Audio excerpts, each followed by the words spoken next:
श्री स्वामी समर्थ. बऱ्याच वेळेला आयुष्यामध्ये अशी काही परिस्थिती निर्माण होते की काही मोठे निर्णय घ्यावे लागतात.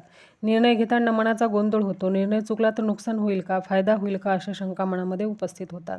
त्यामुळे यातून मार्ग काढण्यासाठी स्वामींना त्याचे योग्य उत्तर विचारावे. अशा वेळी 2 चिठ्ठ्या बनवून एकामध्ये सकारात्मक आणि एकामध्ये नकारात्मक लिहावे. त्यानंतर दोन्ही चिठ्ठ्यांना एकाच पद्धतीने घडी करून महाराजांची विभूती त्याला लावावी.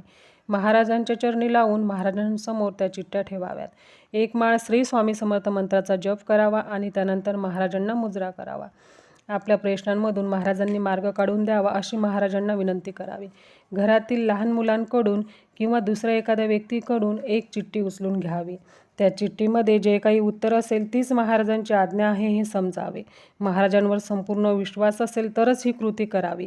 सारामृतातील 12वा अध्यायानुसार बाळप्पा महाराजांनी सुद्धा एका शंकेचे उत्तर मिळवण्यासाठी असाच चिठ्ठ्या टाकून निर्णय घेतला होता.